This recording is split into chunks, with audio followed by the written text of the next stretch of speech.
Perkenalkan, nama saya Ruben Panjaitan. Saya dari Tobasa kelas B semester 4 di Universitas Terbuka. Di sini saya akan membahas 3 modul, yaitu mengenai hakikat keterampilan berbahasa, keterampilan menyimak, keterampilan berbicara.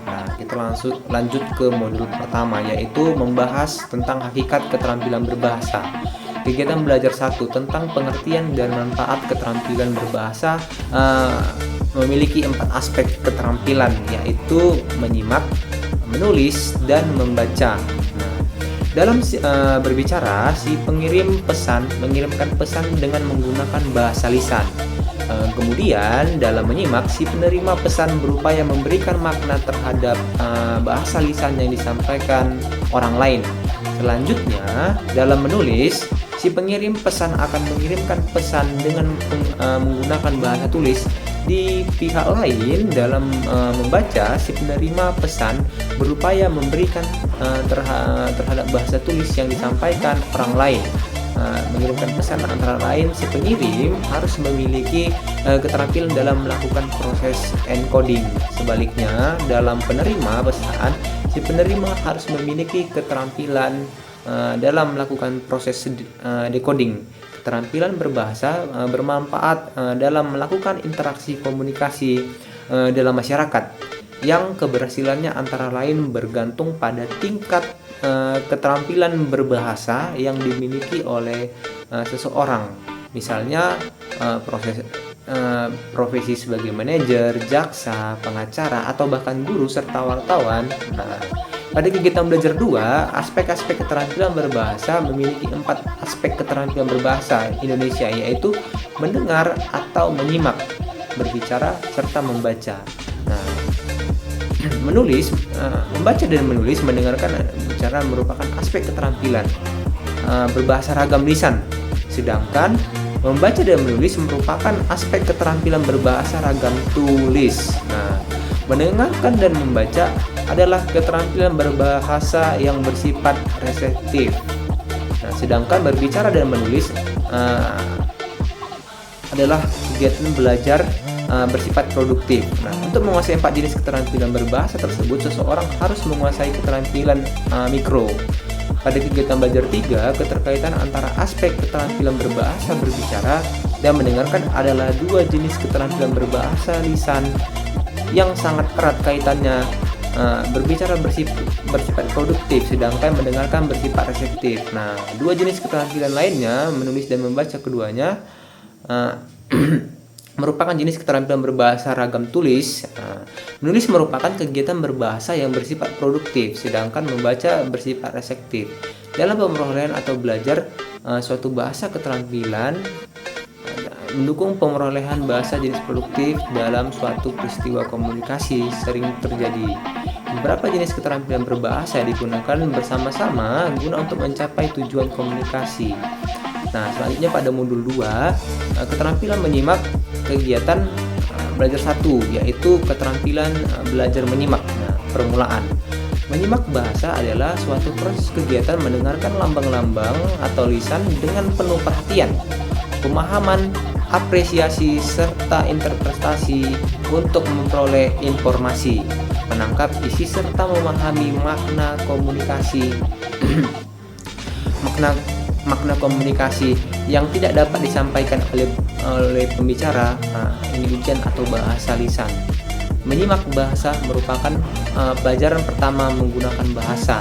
Salah satu keterampilan berbahasa yang dapat secara alamiah ialah menyimak bunyi, mulai dari menirukan bunyi-bunyi, kata, dan orang-orang yang berada di sekitar kita. Dengan menyimak yang akhirnya mereka dapat berkomunikasi dengan lancar. Menyimak konsentratif ialah kegiatan menyimak yang dilakukan dengan penuh perhatian untuk memperoleh pemahaman yang baik terhadap informasi yang disimak. Kegiatan menyimak konsentrasi bertujuan untuk yang pertama, A. Mengikuti petunjuk-petunjuk. B. Mencari hubungan antar unsur dalam menyimak. Yang C. Mencari hubungan kuantitatif dan kualitatif dalam suatu komponen. D. Mencari butir-butir informasi penting dalam kegiatan menyimak. E. Mencari urutan penyajian dalam bahasa menyimak. F. Mencari gagasan utama dari bahan yang telah disimak, menyimak secara integratif. Menyimak secara integratif adalah kegiatan menyimak yang bertujuan untuk memperoleh informasi dengan cara mengajukan pertanyaan-pertanyaan yang diarahkan kepada untuk memperoleh informasi tersebut. Kegiatan menyimak integratif bertujuan untuk yang pertama A. Untuk mendapatkan fakta-fakta dari pembicara. Yang ke B. Mendapatkan gagasan baru yang dapat dikembangkan menjadi sebuah wacana yang menarik. Yang C. Mendapatkan informasi apakah bahan yang telah disimak itu asli atau tidak. Kegiatan belajar 2 yaitu keterampilan menyimak lanjutan atau kemampuan menyimak lanjutan dapat dilakukan melalui menyimak komprehensif, kritis, dan apresiatif. Menyimak komprehensif adalah mendengarkan untuk memahami suatu pesan, dan ini merupakan tipe pendengaran yang paling umum di sekolah. Nah, menyimak kritis ialah kegiatan yang menyimak yang dilakukan dengan sungguh-sungguh untuk memberikan penilaian secara objektif, menentukan keaslian, kebenaran, dan kelebihan serta kekurangannya. Menyimak apresiatif ialah kegiatan menyimak yang bertujuan untuk mengenal serta menilai serta menghargai suatu karya seni, bahasa, dalam hal-hal yang misalnya mendengarkan dan mengapresiasi cerita anak. Apresiasi yang dapat dilakukan melalui pendekatan reseptif dan produktif. Nah, selanjutnya ialah modul ketiga yaitu keterampilan berbicara. Kegiatan belajar 1. Keterampilan berbicara permulaan, yaitu kemampuan dasar dalam berbicara itu sudah dipunyai oleh setiap orang. Hal ini dapat ditelusuri dalam kebiasaan berinteraksi antar individu dan anggota masyarakat ketika suasana santai, maupun kemampuan dasar dalam berbicara yang biasa dilakukan orang adalah contohnya berdialog. Ketika berbicara di hadapan umum tentang kegiatan perlombaan atau pemberitahuan adalah bagaimana cara penyampaian terjadi. Kemampuan dasar dalam kegiatan berbicara adalah yang pertama A. Berdialog. Berdialog adalah penukaran pikiran atau pendapat mengenai suatu topik tertentu antara dua orang atau lebih. Hal-hal yang perlu diperhatikan dalam berdialog adalah yang pertama 1. Bagaimana menarik perhatian.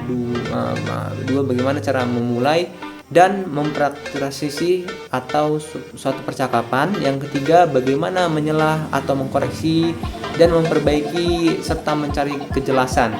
Yang keempat, bagaimana mengakhiri. Yang keempat adalah bagaimana mengakhiri suatu percakapan. Pengumuman adalah menyampaikan sesuatu hal yang perlu diketahui oleh khalayak ramai.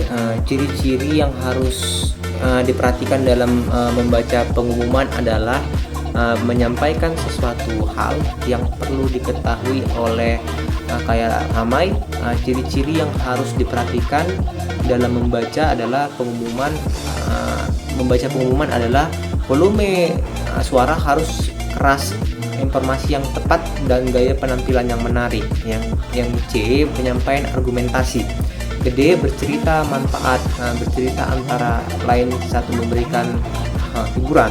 Yang kedua, mengajarkan kepada kebenaran. Yang ketiga, memberikan keteladanan hal-hal yang harus dipersiapkan. Pendongeng antara lain 1. Pemahaman pendengaran atau audiens. Yang kedua, menguasai materi cerita. Yang ketiga, menguasai olah suara. Yang keempat, menguasai ragam karakter, macam-macam karakter. Yang kelima, luas dalam berolah tubuh. Yang keenam, menjaga daya tahan tubuh. Kegiatan belajar 2 yaitu kegiatan keterampilan berbicara lanjutan. Kemampuan berbicara lanjutan dan berkaitan dengan kemampuan bermusyawarah, berdiskusi, berdebat, dan berpidato, serta menyampaikan biografi orang-orang lain. Hal ini dapat diwujudkan dalam harus belajar mengajar. Kemampuan tersebut memerlukan latihan. Berlatih bermusyawarah dan berdiskusi dapat meningkatkan kemahiran seseorang dalam penguasaan keterampilan berbicara. Bermusyawarah amat baik dilakukan, terutama agar setiap permasalahan tidak diselesaikan dengan kekerasan. Namun apapun alasan penguasaan keterampilan Berbicara akan menjadikan Anda lebih unggul dari yang lainnya. Jika ada masalah yang memerlukan mufakat, maka bermusyawarahlah adalah jalan terbaik. Hal ini sejalan dengan diskusi yang lebih mengutamakan hasil yang lebih diperlukan untuk beberapa pendapat. Adapun perbedaannya antara keduanya yaitu jika dalam bermusyawarah ada istilah voting, maka dalam diskusi tidak ada. Pidato itu sendiri lebih mengutamakan kemampuan seseorang berbicara untuk mempengaruhi pendengaran atau kayalah ramai. Hal yang penting perlu diperhatikan apabila berbicara biografi orang lain adalah prestasi dan kegiatan yang mendukung keilmuan atau kemasyarakatan dan lain-lain. Mungkin itu saja yang dapat saya sampaikan, kurang lebih mohon maaf apabila ada kesalahan atau kata-kata yang kurang pas. Saya mohon maafkan. Terima kasih.